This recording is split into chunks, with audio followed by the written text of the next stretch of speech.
you went to Indonesia and you documented this like death cult tribe. These people that they seem like they're modern. They seem like they're modern relative to the Tanzanian tribe, because these people are walking around in pretty like blue jeans and collared shirts, and they have iPhones.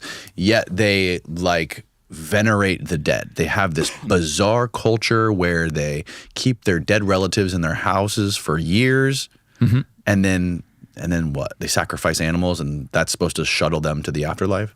Yeah, so that's in the Indonesian island of Sulawesi, which is not a very common place for people to go.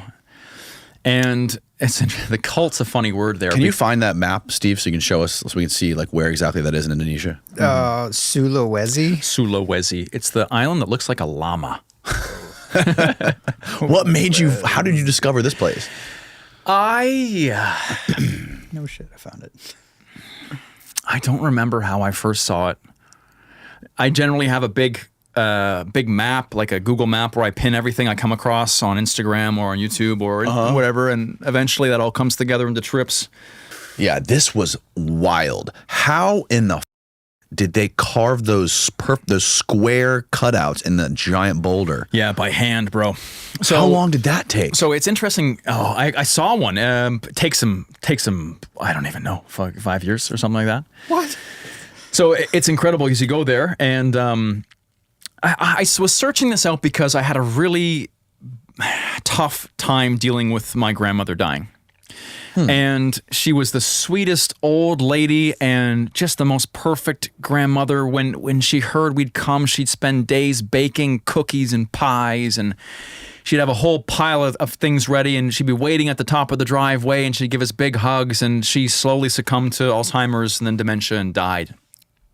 I couldn't make it back to see her die. I got stuck in a snowstorm in Toronto. I was in, I don't know where I was, Africa someplace, couldn't get back in time, and made it to the funeral, but I didn't get to say goodbye, and had a really hard time digesting that part of my life. And so it made me really question what death was, what it meant. I had been in Mexico a little bit and knew a bit about Day of the Dead and how their understanding of death is a little bit different, where you can still hang out with your grandfather, grandmother after they die. You go to the grave, you play the music, you bring the food, you have a little party. It's on Halloween, isn't it? Or close to Halloween? Yeah, right after, the last day of October. Right. And then from there, I started to think more about death and our culture, and how we're all scared to die, you know? That's something that's very common, is a fear of death. And so I came across this Walking Dead festival was what it's called. And this place is called Toraya, where Look at that wall, dude. Yeah. How tall is that wall? Oh, you can see us sitting down on the bottom. Oh, so, yeah. Yeah, quite tall. But they're famous for something called the Walking Dead Festival, where they take the bodies. So you see these cliffs, and they take bodies out of the caves, your entire family tree, and you change their clothes, and you hang out with the family, the skeletons, the bodies. You all just have a family reunion with cadavers. What they do every couple decades. Rotting corpses, like often just bones, right? Often just bones. And so I went there wanting to learn more about their view on death. And I never would have realized how crazy it was. So when someone dies in Torayan culture, they are considered sick. And so by our terms, they're very much deceased. But by them, they've just become sick. And so they keep them in the house. I wanted to learn more about this. So my guide, Andri, you can see in the video, found a family where there was 2 sick grandparents. Again, sick. We got to the house. They invited us in. They were super excited to see us. They said that Grammy and Grampy wanted to see us too, that they had been sick for a while. Grammy had died 3 years ago, I think, something like that, and the other had died 3 weeks ago. So the one that's more decomposed died, I believe 3 or 4 years ago, and the other had just died 3 weeks ago. And they were waiting for their funeral. But these people aren't dead, okay? They're just sick. And so what that means is every day the family goes in, they bring them food, they sing them songs, and then Grammy and Grampy still communicate to them in their dreams, in the bird song. There's still very much a relationship between the sick and the alive. And in this case, they were waiting because they were saving up for a funeral for both of them together. Because funerals, people spend, let's say, like if I was going to put it in USD equivalent for us, they'd spend 100,000 USD on a funeral or more. That's like more than people spend on weddings here. Yeah, it's considered a giant party because it's the biggest party of your life. It's your death party, man, and you have to be sent away correctly. And so there's special water buffalo there that are bred and sacrificed for the weddings. There's albino water buffalo. And so generally what you want to do is for your funeral, you want to have 10, 20, 30, 40, 50, 100 buffalo killed for your funeral because... And there's only certain kinds of buffalo, certain color patterns. So you'd want to buy a buffalo with a white head because in the afterlife, once you kill that buffalo, the light gets emitted from the head. You want to have, and he's going to lead the pack. You want to have a buffalo with a white ass because he's going to go in the back and he's going to light the back. And so you want to have all these different buffalo with different white splotched patterns to be able to lead the way into the underworld and pave your way to see your ancestors. And so they have these giant death parties where they spend $100,000, kill 40 buffalo, all this kind of crazy. And then what happens is they get buried in those cliffs like you saw. And then 10 years goes by, whatever, and they bring out the entire family. And I had the most beautiful realization with my guide where I was obviously quite shocked when they started pulling out dead bodies from this cliff. And they're filled with ants and they're all wrapped in cloth and they're taking the cloth off and there's ant colonies living in the body. It was just a lot. And in this cave, there's hundreds of coffins with bodies and they're pulling them out one by one because they're all coming out. They're all going to be put in the sun. We're all going to hang up together. And they take out some great grampy who still has his military uniform on. They give him a new cigarette. They take his skull off his body. They hold it up and they're like talking like, oh, look at Grampy, give him a cigarette. And this girl comes over and she's like, Mike, this is my grandfather. I haven't seen him in 15 years. It's so good to see my grandfather. And I'm like, what the fuck is going on? And I'm like, Andrew, man, this is a little like too much, man. And he took offense. And he said, what do you mean this is too much? And I go, like, these are like dead bodies. Like, don't people get sick? Or like, and he goes, this is your family. Like, you came from these people. Like, why would you be afraid of them? I'm like, well, I'm not, like, I just don't do this kind of stuff where I'm from. He goes, listen, what you guys do, is that better? So when your grandmother died, what happened? She died, you put her in the ground a couple of days later, and have you gone back to the grave? No. Right? Mm-hmm. That's what your culture does. That's what your culture does. When someone dies, you rush, you throw them in the ground, you bury them, and you never go back. Mm-hmm. Here, we respect our dead because we came from these people. They are our ancestors. They went through so many struggles. They fought, they survived, they had you, and we respect them. And therefore, we have family reunions this way. We want to show them respect, where we came from. We celebrate life. We celebrate death. Death is the biggest party. And what we do is right and what you do is wrong. And how do you argue with that? I mean, he's not wrong. Right. Someone dies, we rush them into the ground. He was saying as well, like, what if someone can't make it to the funeral? Right? Then you never get to say goodbye. And that's part of the reason why they wait so long, is so everyone can be there who needs to be there. If Uncle Jerry can't make it, you don't have the funeral because Uncle Jerry needs to say goodbye. And the funeral is when they die. So it just seems like such an unreasonable way to respect your dead. For an excessive way. Yes. Especially for a culture of people who they have iPhones, right? Yeah. They're very modern. They're very modern people. They're not in the video I say tribe, like the title's tribe, but right. they're just people who have a different view on death. Yeah, like they're pulling these corpses out of the ground, out of the cave. This is like a lot of work. There's a lot of people carrying these fabric coffins, I guess they are. So the fabric's there because the wood is all rotted away. Okay. Like this is it seems like it's a full day's work to drag all these bodies out of these caves. Yeah. And to pull them out and to pull their bones out and, play with them and stuff. I would think that every family would do one of these. They're called manenes, or like Walking Dead festivals, every couple decades. Yeah. This doesn't happen every year, of course. So, and it's mostly to refresh ants get in there. Right. Shit starts to fall apart. They go in to show respect, keep the graves there, put some photos in. Again, give Grampy new cigarettes, whatever it be. Like FGM, like a female genital mutilation in Africa. You know, like that's a cultural. Have you heard of that before? No. Oh, dude, there's like a whole rite of passage where they literally cut off, for the sake we're on YouTube now, like certain parts of the female genitalia so they don't feel, and they sew that shut. Happens, right? So that's a cultural practice that still happens today, by the way, and it's slowly being banned and phased out, and that should be, because it's absolutely terrible. Okay. Yeah, so mostly Northern Africa. Human rights violation that affects 230 million girls and women in 30 African countries in the Middle East and Asia. But there's a lot of ways that it can be done. Sometimes you take off the with some sort of sharp knife, or you can sew the shut completely. It's horrible. Why do they do that?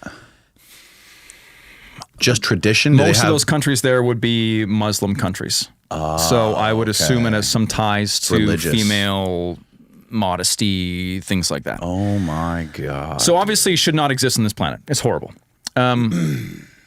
Then, for example, in Ethiopia, we said there's the lip plates, right? Where little girls, before they can consent to anything, have their lips cut and they have put the dish in, which is not as invasive. But we interviewed a girl there who said, I wish I didn't have it. And she had this huge sagging, like floppy lip because her father chose to put that in her face. And now she doesn't have it, but you can't get rid of the scar. It's like those dudes who have used to have like the plug earrings. What are they called? Oh, yeah. And they have like a big like floppy ears. Yeah.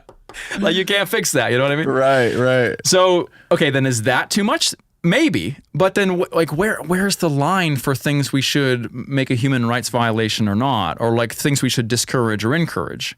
Like, for example, one that I saw on the Amazon a few years ago is we were doing this this trip by like dugout canoe. And there's a place called Leticia, which is in the southern part of Colombia, where it's a triangle between Brazil, Peru, and Colombia. And there's like the Amazon River goes every which way. We were doing some dugout canoe camping, visiting villages, meeting people along there. And we came to this village where there was all of these young girls who just had like a little loincloth around their waist, and they were all like blue, like navy blue.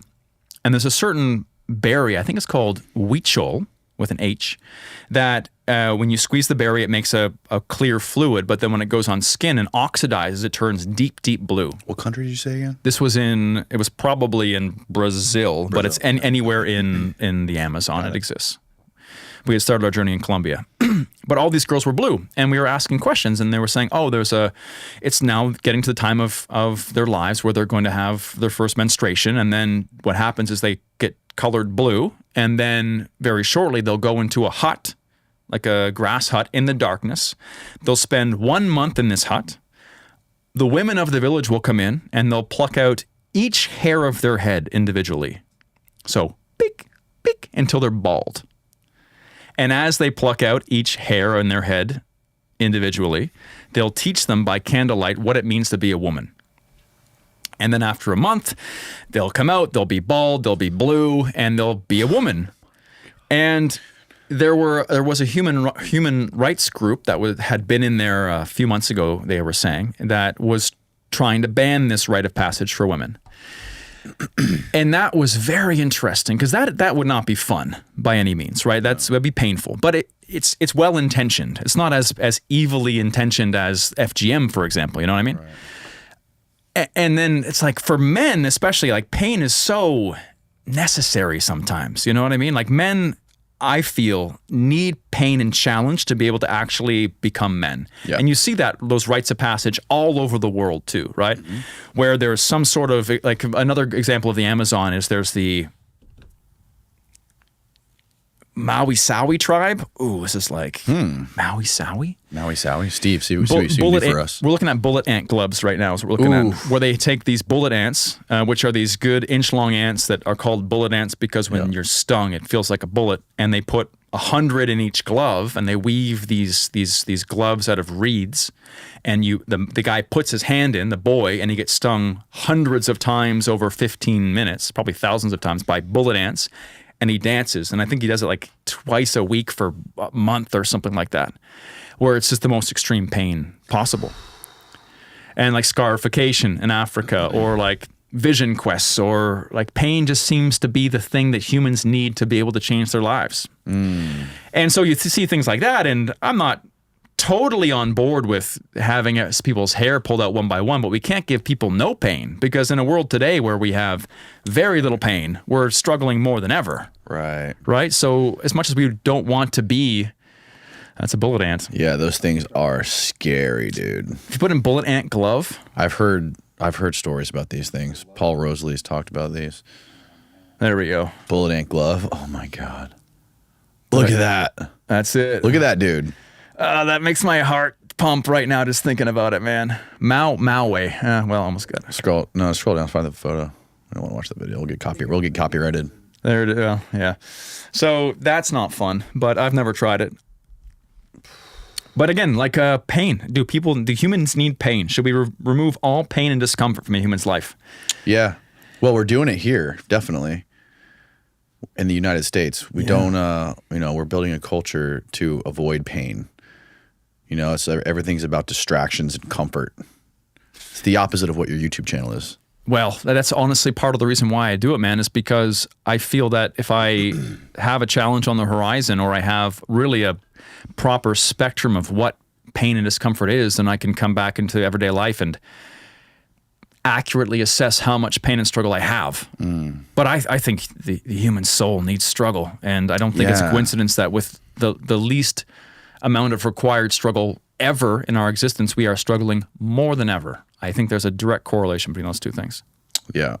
Dude, I also tried to get my nose pierced by a local tribe in Zimbabwe when I was there. You tried? Yeah. You didn't succeed? No, we succeeded. Oh, okay. We succeeded. If you want to pull it up quick, it's one of the... Yeah, pull that one up. So I had this... Because really what I want to do is I want to have the most authentic experience possible, right? And so when I was in Ethiopia, I went there and I was able to get scarified, like scarification, where they take a blade and a thorn and they actually scar your body. So if you go down, it's like the second row. Go back to videos. You were just there, yeah. Go down a little bit more. There we go. Getting my nose pierced by grumpy tribal grandmas. That's it. So the idea was that... Turn the volume down so we can talk. The idea was that after that experience, it was just so cool to be able to... Like, if you do the local, they'll treat you like a local. Yeah. The comparison I always give is like, if I contacted you saying, hey, I want to come to your house for Christmas because I've never had an authentic Christmas before, and I'm from Nigeria, and can I come? And you're like, yeah, man. Come on the 24th. And so I show up on the 24th. I'm excited to have Christmas with your family, authentic American Christmas, whatever. And then you're like, all right, well, now it's time to do the turkey. And I'm like, oh, no, turkey's kind of gross, man. I brought my own baboon. Yeah. So hollow baboon shank. Yeah, that'd be very rude, right? Yeah, you bring like a chocolate bar or a Quest bar and you sit in the back and you don't have it. You'd be kind of like, what, you know what I mean? So, but if you go and you do what the locals do, they'll treat you like a local. Just like if I was there and I had the dinner, I'm like cutting the turkey, and you'd be like, oh, he's awesome. Right. Same with this. The mistake I made, though, with this tribe was that I assumed that all of the ladies with the nose piercings could give the nose piercings. And it turns out that they also smoke these big bongs. They had weed as well. And they... it's more at the end, you can see it as well. We all smoke together.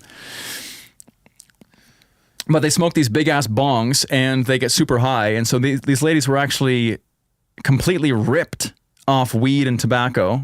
And we got an acacia thorn. And I thought it'd be like a little pop, boop, done. She went slow. And it took her 15 minutes, bro. 15 minutes of pushing and twisting and then taking it out and putting it in and taking it out, putting it in. No. Oh, God, dude.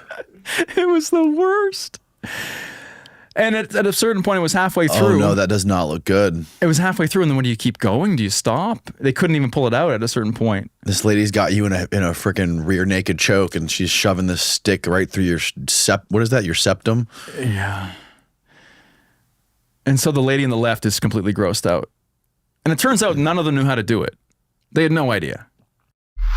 So okay, so you got there to those guys in Tanzania, and you guys went on you followed them on like a baboon hunt, or were they targeting baboon, or were they just trying to go find anything they could get? They'll eat to feed the village. They'll eat anything. And these are like, and you didn't necessarily like stay in a village proper. These guys were more of like a nomad hunting tribe. They have a main camp and they have hunting camps. So I've gone 3 times. The first time we went to the main camp, but generally we would stay in hunting camps, which would be a couple little straw shacks, kind of like a lean-to. You know what that is? Yeah. And then from there we'd go hunt. But baboon is their favorite. Baboon is the best meat. That's bizarre. And they love eating baboon ass. I saw that. That's their favorite cut. He said we like the fat ass on the baboon. Yeah. Because baboon asses are like huge, man. Badonkadonks, big pink fatty things. So that's so wild, man. And then there's that guy who nailed a baboon from like 100 yards away in the pitch darkness with a bow and arrow. Homemade bow and arrow. His name was Cha'aba. Cha'aba. Yeah. It was one of the most incredible feats of human strength and ability I have ever seen in my life. I was like jumping up and down when that happened, when I was watching that. I couldn't believe it, man. Yeah, they call it going to war with baboons, man, because baboons are very aggressive and they're smart and they've got huge teeth like a lion would, and they attack, right? And so you saw the video where the only way we could get them is we had to go raid their camp at night. So me and the boys snuck up in bare feet in the pitch dark with our arms in front of our eyes so the weighted bit acacias didn't hook our eyes out. And then we had to sneak up, gather rocks, and then at a certain moment, one of the guys had borrowed one of our flashlights, and we had to flick it on, and we had to make monkey sounds and throw rocks at the baboons on top of this Lion King rock, going, whoo, whoo, and they all ran around the other side where the hunting Hadza, the top guys, all just filled them full of arrows, man. So they were on top of like this big sort of cliff type rock? Like a bluff, like the thread of the Lion King, yeah. Why do they hang out on those? Because in the middle of the night. Because they can see their surroundings. Are they nocturnal? No, but they would want to be in a spot just like you'd put a castle on a cliff, right? Because they can see their surroundings. They can see if people are coming, and they would spend half the day there. That was probably their home, and they'd go out, forage, come back. But from there, they could see most predators, not the Hadza. They're a special breed. We had a guy in here a couple months ago, maybe 2 months ago. Andrew Eucles. He's obsessed with hand catching animals, and I forget where he was. He was in some sort of some African country. I forget which one, but he hand caught a wild baboon. Damn, no way. He tried to catch a wild baboon. I think he failed. And now he's only got one hand. No, he's a psycho, man. He's upset. He's Australian, and he goes around the world trying to hand catch these animals. And I think he found some guys like, hey, can you help me catch a baboon? And this guy, he just wanted to make money, right? And he's like, oh, of course I know how to do this. And the guy caught a baboon, put it in a giant cage, and he just wanted to go in the cage with it and hand catch it. And the baboon was like so smart, it somehow moved its way to the entrance of the cage where the door was, and it blocked him in. So he couldn't get out, and it trapped him in there. And then he ended up like climbing across the ceiling while the other guy distracted the baboon so he could escape. Like that was a scary story. The problem with the world now is we see monkeys eating bananas and riding a tricycle. Yeah. But if you see any kind of monkey in real life, they are not fun. They are scary, and they'll bite your face. Right. They'll attack you. They'll grab your. Man, it's I avoid monkeys at all costs. Yeah, they're unpredictable, and they'll just bite your dick. Like they'll just tear your lips off. Like they don't give a. You know, Yeah, like, dude, there's so many scary ass stories of monkeys attacking people. Yeah. There's videos of like monkeys stealing children on the streets. yeah, It's for sure. insane. No way. Those guys, like, another thing, how they caught that deer and the guy literally bit its throat to kill it. Like, they don't use knives or anything like that. They just use their teeth. Yeah, what I didn't show in the video, because I have to, YouTube actually has been very generous with my content, because there is some stuff in there that is very real and graphic. But they're documentaries. So in a documentary setting, and I'm not trying to glorify violence or anything. I'm just trying to show how the world is. Right. But what you didn't see is they took a rock the size of a fist and just smashed that poor little thing's cranium 3-4 times, then bit the throat as it cried. Oh, yeah, and they were biting its ear to try to get it to cry, to call its mother in. Right. Because it was a baby deer. You bite the ear, it goes... And then the mom comes back being like, what are you doing with my baby? And you shoot the mom. But the mom didn't come back, thank God. But that's their technique. That's brutal, dude. And the Hadza have, I don't know, like 7 different kinds of arrowheads. Really? Yeah, I was shocked at how many different types of weapons they have, different types of arrows. Yeah. And So for those ones, the ones that are made out of metal, generally it's for the baboons, which have hooks on the side. So it's a big point, like a flat point with hooks, because you shoot a baboon and it can pull the arrow out because it's got hands. You shoot a deer and it can't do that. So those are generally wood. And they have, for birds, they put like a corn cob section on the end and they shoot the bird, so it's like a concussive force. It's honestly a little bit funny to just see a bird go poof and then it just falls. yeah, they'll catch anything, man. They were catching all kinds of rodents, climbing inside of trees, up the center of these giant hollowed out trees with bees just crawling all over their bodies, stinging them, not even flinching. In this one that I'll be posting soon, there was one of the most graphic scenes of them hunting, which was, there's this really cute animal, if you could pull it up, called a bush baby. A bush baby. It's like the cutest Pokemon on planet Earth, and I thought they were quite endangered. Aw. Look at that! Look at that! With the blue thing. It's adorable. And there was one day we went out and they got like 7. It was a genocide. And they shoot them with those concussive arrows because if you have the big blade, you just slice them open, but with the concussive, you knock them out. And and they jump really well. You'll probably see it in a second. Looks like what's it called? A lemur. It's like a lemur. Yeah. Yep. So they're the cutest little things, big eyes, and they've got big long legs to jump with. And so I watch these guys shoot them with the arrow. It falls out. The poor thing's stunned. They grab it, hold it up, take their femurs with their bare hands, snap the femurs. So taking the leg, snapping the leg with a big crack, snapping the other leg with a big crack, and then taking the poor, I don't know who gave you this, but I'm not going to break it. That's okay. Taking the head and just crunching the skull until its eyes go. And then Socorro takes it and then tucks it in my belt. In your belt. Yeah. And then we keep going. And this is the kind of, I'm like, this is such a brutal thing, but it's how they do it. And I wish you could see, I wish you could be there, because you would just see how this is how they've done it forever. And I wouldn't say it's wrong. It's definitely not right either. But who am I to go in their kitchen, in their backyard, and get all my panties in a twist about things? Like, right. I wouldn't do it myself. I think participation's a big important part of travel, but there's a certain point where it's like, woof, a bit too much for me. And also there's something called voodoo wrestling, where it's like WWE meets Harry Potter, meets witchcraft. Whoa. So they set up a ring in the middle of like a barrio, like a favela kind of, and they fight with magic spells. And so they'll be there and they'll like make someone trip, and then they'll pull a snake out of an umbrella and they'll like stick the snake on the person. And it's the crazy thing ever. And how that night ended is there was... is this it? Yeah. Catch Congolais, voodoo wrestling. Wow. Is that guy wearing a tutu? Probably, yeah.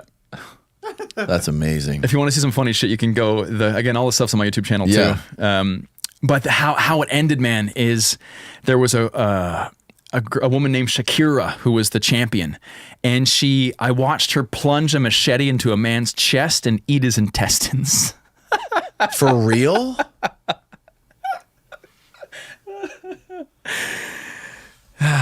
No, but it looked real. Oh.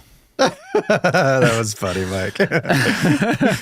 But she really did eat intestines. So it's just kind of like WWE. I'm sorry if you believe in World Wrestling Federation, but it's a little bit fake.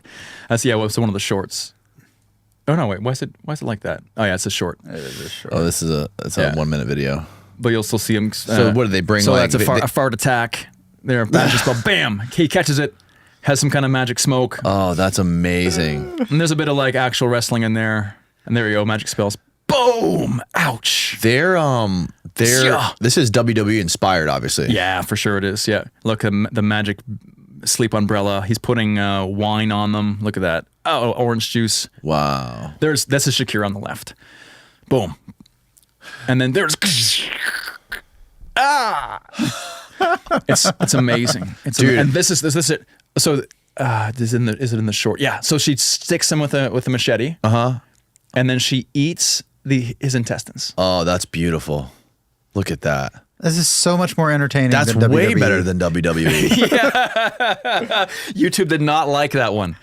Really? No. It got age restricted. But It's so bizarre how they love people in those remote parts of the world are such big WWE fans. I met a guy, I met an Uber driver or a taxi driver in New Orleans a few years ago. And it was I went there for WrestleMania, and he was telling me a story about when he was a kid, when he was like 8 years old. He grew up in Zimbabwe. And he said when WrestleMania would come on, him and his friends would walk like 12 hours to where they knew there was a TV. And they would go watch WrestleMania. Yeah. Like they would talk about Hulk Hogan and Macho Man. These guys, they were like super obsessed with this stuff. I think probably because it's real life superheroes. That's what it is, right? Yeah. Because you got Spider-Man, you got Batman, but there's no real Spider-Man and Batman. Right. But there is a real Hulk Hogan and Undertaker, and they do some pretty magical type shit. Not as magical as like Voodoo wrestling, but yeah, man, it's very performative, and there's obviously like, you know, drama involved in it in this theater, but it's still pretty fucking brutal. I mean, Hulk Hogan's had like 12 back surgeries and like 14 hip replacements. They really f***ed themselves up. Yeah. So these guys are doing a more traditional wrestling. But there's a fight, I think, right after this one that's a bit. They got boom! Again, you're right. That shit hurts. That fucking hurts. Look, doing the push-ups, man. I love the costumes too. It's just so perfect. Hulk Hogan. His name was Ninja. Oh, that's amazing. This one is also was more standard. So there's like this catch Congolais, which I think is what this is, which is more standard. And there's like catch fetiche, which is the more magical spells. But we organize, like talking about how like this neo-colonialist shit that I hear sometimes, like we organize this whole event. So we paid for this entire event for the whole community. Really? And with that, I was able to film inside and everything like that. But to be able to, this is a good one. Yeah. And they like everyone was just, there was a whole parade to get there. But it's just it's so fun to come in and like make a big fucking fun thing and just have look at all those people, dude. And we can all just have fun together. Yeah. And we, and with that I can get in the ring, I can get the good angles and that's all good. But like just being able to create that like vibe, you know? Yeah, dude. That's so bizarre. So the guys in the orange will start fighting with spells here in a second. It's father and son. There it is. Boom.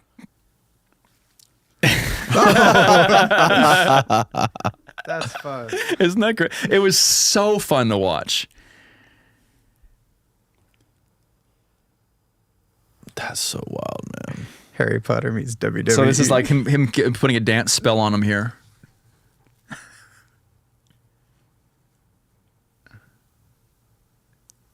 And that's crazy too that they're all dressed up in like Spider-Man gear and like Marvel gear. There's like 3 Spider-Mans, yeah. Yeah, and it was really fun. And this is probably one of my favorite travel experiences. The video didn't do very well because it got restricted by YouTube pretty quick. Age restricted? Yeah, because it's like, how can I show homicide that looks real and say it's not. And even, right. even like there's text saying like this is not real. I didn't want to say this is not real, so I said like I forget exactly what I said in the video, but yeah, it looks real, and to everybody else it is real. And I mean, while it was probably goat intestines or something. Right. She still did eat the intestines. And while we did make this event happen, and generally with that I'm allowed a bit more freedom. We can like, oh, can I get that shot again? And people will cooperate. Shakira, the woman at the end, she was in the zone, man. She was like possessed. She would not listen to anybody. Because I didn't. This is so Shakira and the other guy's name is Zombie in the tutu. This is the boss fight.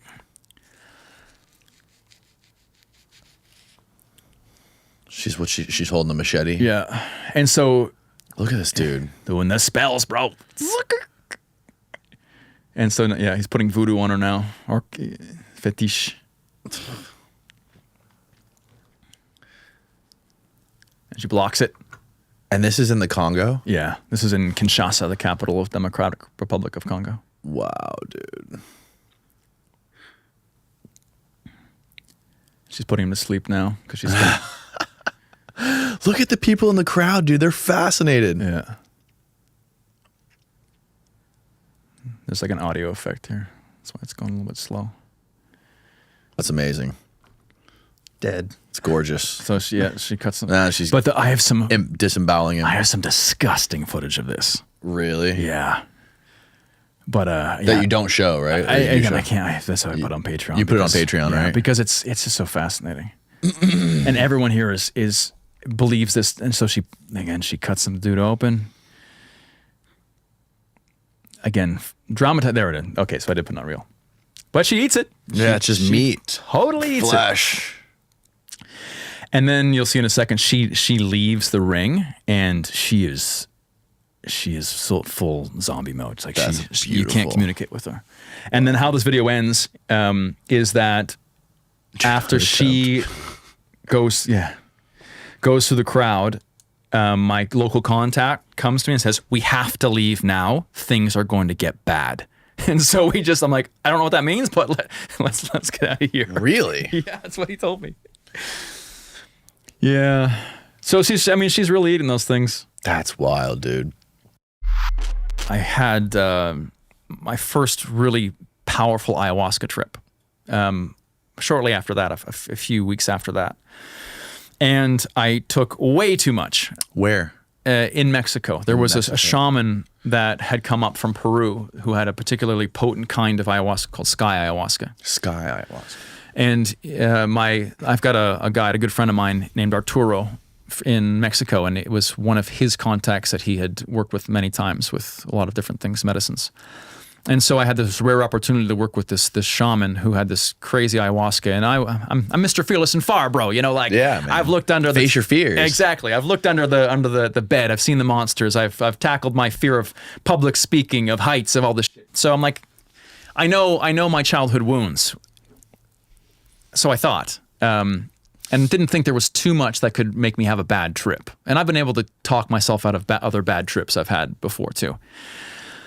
So I went in arrogant, man, and that's not a good spot to be in with hallucinogenics. So, do you want the abbreviated story or the long story? The long story. All right. We got time. All right. So basically, we go to this spot in the jungle in Mexico. There's a group of 15 of us or so, and sun is set. We're sitting around a circle. We have our shaman there, and he's pouring this ayahuasca. It's in a little shot glass, like an ounce, probably like 2 ounces. And he's got a candle in the middle and a bunch of people that I haven't met, just randoms from all over Mexico. And it was so interesting. He cracks open this bottle that he has the ayahuasca in, and he starts saying a prayer to it. So he blows on it and says some prayers. Mm-hmm. Immediately, the wind kicks up. And I'm like, what the f-? Like, I travel the world trying to find ghosts and demons and unicorns and devils, and like I'm so down for that, but I have a bit of a scientific mind, so I want to see proof. I can't explain that. Coincidence maybe, but seems like a little bit too much of a coincidence. And he blows on it, the wind picks up. He doesn't even bat an eye. It's like that's what normally happens apparently. I don't know.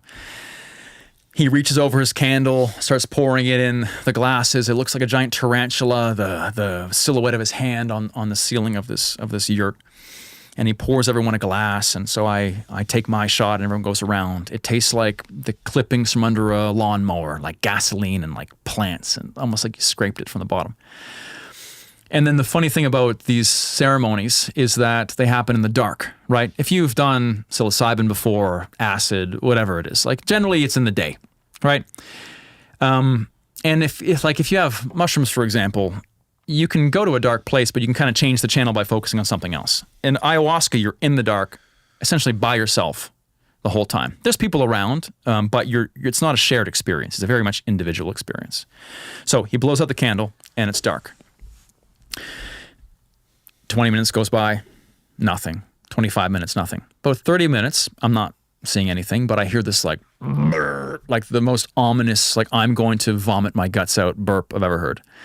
And that's a very common thing. So all of a sudden people start popping off and it's like puking everywhere. And then they have instruments and they're like, yeah, the medicine is good, let it relax. And they're singing songs in Spanish and different languages. And I'm there, I'm like, well, I'm not feeling anything, right? So I'm sitting and I'm sitting and I'm sitting. And then about another 20 minutes goes by, he flicks on the candle again and it's like a zombie apocalypse. It's like one guy standing up looking at the sky, people in like puke laying on the ground. And I'm like I'm not feeling anything. And there's me and one other guy who are just looking like, like we missed the experience. The shaman invites us up for more. So we go and take a second shot. Me and this guy. Candle goes back out. Sit there, and then I start to see some visuals. So, and there's feelings kind of bubbling up, joy, fear, all these things, but like breathing through, always breathing, right? Breathing through these feelings. And I'm feeling like I'm starting to figure out what it's like, and I'm feeling a bit comfortable. And so I'm like, I really got to piss. So I'm going to go up, and at this point, you could have as much as you wanted. I'm going to take my third shot, and I'm going to go take a piss outside, and I'm going to come back and just settle into my cocoon. So I go up, take my third shot, wander out the door, and into the jungle, and I start taking a piss. And then like the visuals are starting to happen. I see like mandalas, patterns, like zigzags, purple, orange, colors like that. I'm like, all right, I got to piss. But like now it's starting to kick in, and I'm like, no piss is coming out. So I'm there, I'm like, let's go. And then I'm like, got to puke. And so I take a knee and I puke and I puke and I puke. And I get up and I have no idea where the I am anymore. Just lost in patterns. I look around, I can't see the front door anymore. I'm like, oh. And so I know like I went this way and I see like a black thing. I assume it's the door. I walk towards it. It's just patterns and I can't make it. The pattern goes away. I close my eyes and it looks the same. I open my eyes. I think I can't open my eyes, but the reality is I can't tell anymore.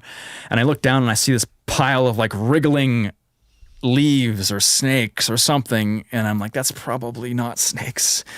And I just like lay down and I have a little blanket and I lay there like a little toddler with my little bum out of my blanket, just like, because I'm out in the jungle and I'm there and I'm having this, like, my heart starts racing. And it's patterns, but I can still kind of like cling on to reality. And then my world starts to rumble and everything starts to like shake in my vision. And I feel like the world, these patterns just start like ripping open, like this. And I feel this absolutely all-encompassing panic. Fear doesn't even do the word justice, like terror, like pure primordial pond scum creationary terror of just, I am now lost. I am on a speeding train holding on by a pinky and I have no idea where this train's going. And with the opening of the world, I'm there and I feel this presence of something, but this something can see everything, like see through me and everything, every cell of my body it can see inside. And I feel like it's almost like this feeling of, let's say the whole world was watching you or something, like this feeling of being so vulnerable, like everything can see you. There's violated. Nothing you can hide, like a violating intention, a violating view of your entire, everything you've done, everything that's been, it sees everything. And then as my heart's pounding and racing, I feel like what it's doing is it's showing me what the world is, what the universe is. That what I'm seeing, this white light and these patterns exploding everywhere, like this is what the universe is made of. And the terror is coming from that this thing is showing me the minutia of existence, and I have no idea what the I'm looking at. It's like an earthworm being shown the schematics of a rocket ship. The earthworm can't even understand what the paper is, let alone how to get to space. Like, I have no idea. And so in that, I feel like my heart's like starting to beat right now because I'm going back there. But in all of that, it's like this presence is like, oh, so you wanted to see behind the curtain, eh? Like, this is what you wanted to do?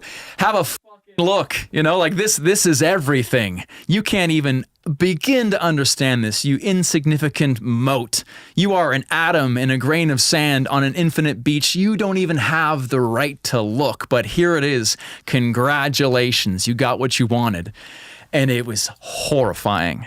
The same way if you'd never seen inside a human body and someone just tore open a human body in front of you, you'd be like, what the f-?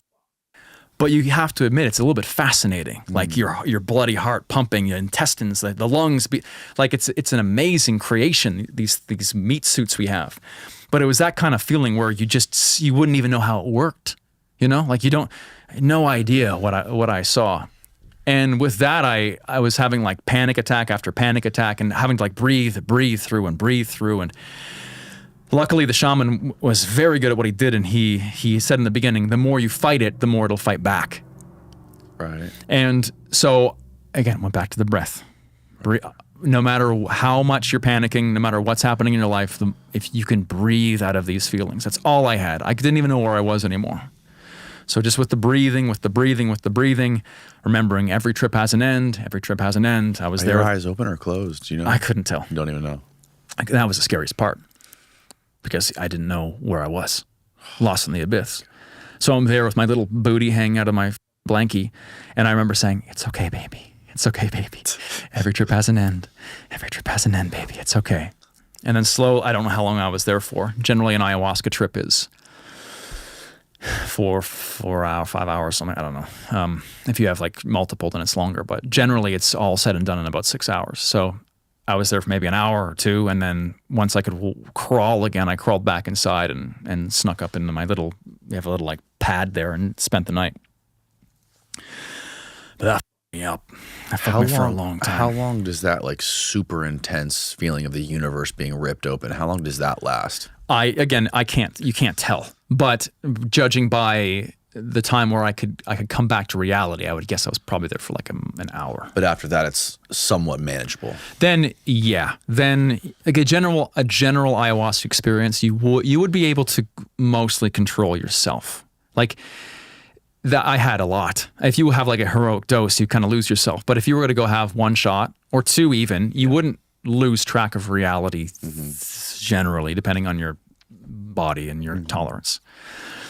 But dude, that fucked me up for months. Really? Yeah. Oh, how so? I missed one important thing there. Yeah. What started the story with the skull is in the presence of that God is what it was.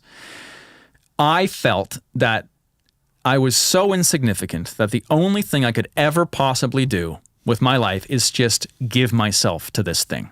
I have no other gift to give. I can't give money, can't give any possessions.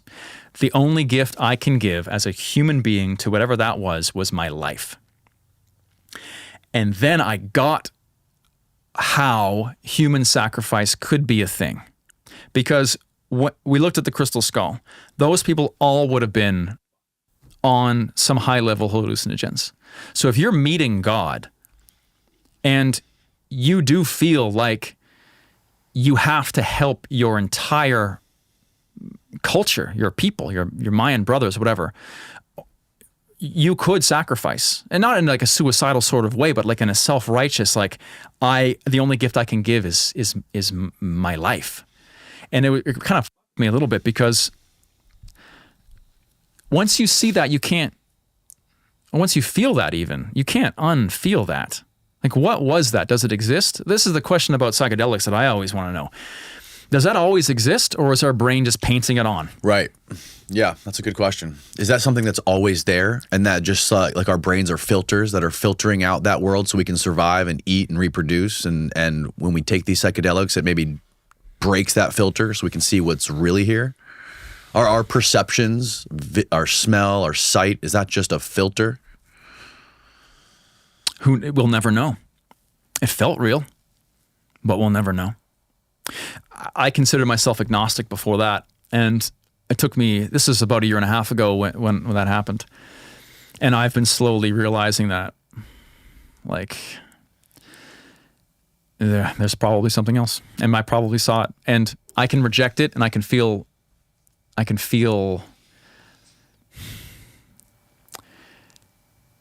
guess I think I have a bit of shame in the sense that I guess I've been painted with this idea that, like, Christianity, the religion I grew up with, is bad, and it's like shallow-minded, and it's not something that I want to be into, right? Most people you see are like devout Christians aren't painted always in the best light, I guess sometimes in culture, right? Or they seem to be like they don't understand the world. But I'm starting to believe that after, again, visiting all these tribes and seeing how every culture has a spiritual practice, how man needs some purpose, some reason why we're here, that if you don't have a relationship with whatever that was, it's a very lonely existence. Because you see all these people in prison who they get into God and they become religious because you're alone. But if you have belief that there is a higher power out there, it could be nature, it could be the universe, it could be God, then you're never alone. And you can give you hope to get through the day. And if you are depressed or suicidal and you think no one cares, someone cares, right? And I've begun to understand that maybe man should have a relationship with God. Whatever that is, a relationship with, again, I feel God has so much cultural bull attached to it, but just a relationship with the universe, right? That everything happens for a reason, that there's always a lesson to be learned, that while there might be some giant challenges thrown at you, they're there for a reason if you choose to live that way. And if you choose to believe that everything happens for a reason, it does. It does. It will, because you'll find the reason. So it took a long time to digest that, man. And even now, I still have these almost like flashbacks of just like a glitch in the Matrix, where it's like, not in like a psychotic sort of way, but just in a like, what is this reality sort of way.